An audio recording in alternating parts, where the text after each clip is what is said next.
Let's look at one more example that has to do with our cultural understandings. Not only about gender this time, but also about age, professions, names, and race. Take a look at these two sentences. The first sentence says, everybody wondered why Riley chose to go back to work after the baby was born instead of staying home and taking care of him. And the second sentence says, Jordan was the most successful attorney in the firm's history. In the first sentence, is Riley a man or a woman? Most people would assume that Riley is a woman, even though Riley can be a boy or a girl's name. But very few people would question the motives of a man in our culture if he decided to go back to work after his baby was born, so we assume that Riley is a woman. What about the second sentence? Is Jordan a man or a woman? Here, most people would probably assume that Jordan is a man, based on this sentence alone. When we think of successful attorneys, we think of men, even though there are thousands and thousands of successful female attorneys. But does this sentence bother you in any other way? Which of these men is the most successful attorney in the firm's history? For me, it's the man on the left. He's older, he's someone who looks like he's had more experience, so I'm assuming he's the attorney that the sentence is talking about. However, which of these men is named Jordan? For me, that's the man on the right. I think of Jordan as being a name that people have just started using for men and women, or for babies, for baby boys and baby girls, within the last few decades, not in the 1940s when I'm assuming the man on the left was born. Of course, there were probably men named Jordan in the 1940s, but I still wonder why the author would choose a name like Jordan for an older man, which makes me think that maybe Jordan is the younger man, and that's the point. Maybe the guy on the right is the most successful attorney in the firm's history, and that's what the author is trying to say. It's not Charles or William, it's Jordan, and he's 25, he's not 65. And he also happens, and that's the interesting part about the story.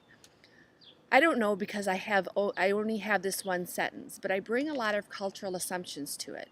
Notice too that both pictures I've chosen are pictures of white men. They're not black, they're not Hispanic, they're not Asian.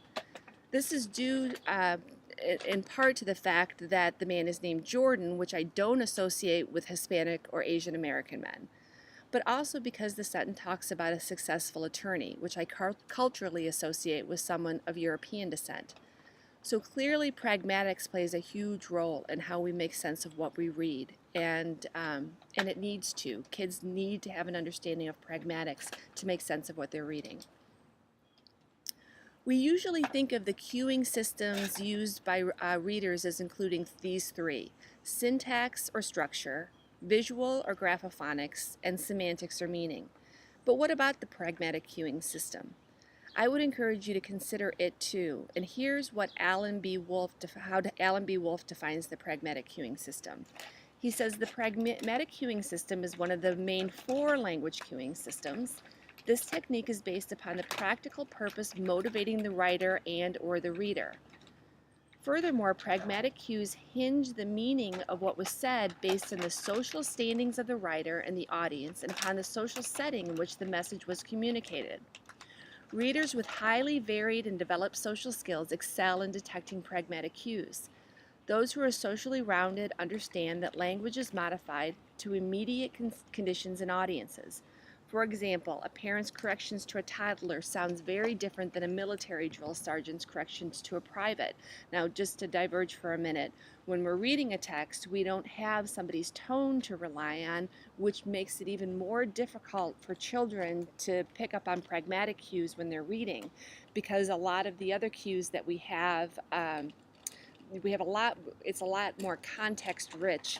Conversations are. We have body language, we've got tone to rely on, but when we're reading, all we've got is the written word.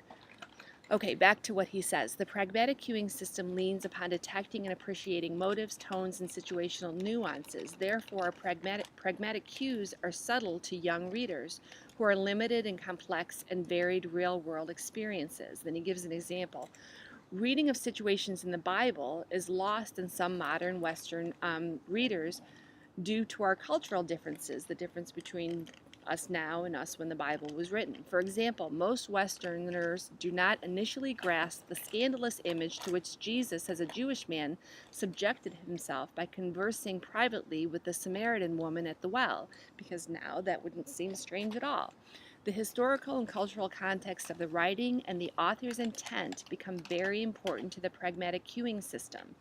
The pragmatic cueing system considers the appropriate tone that accompanies each literary genre. Okay,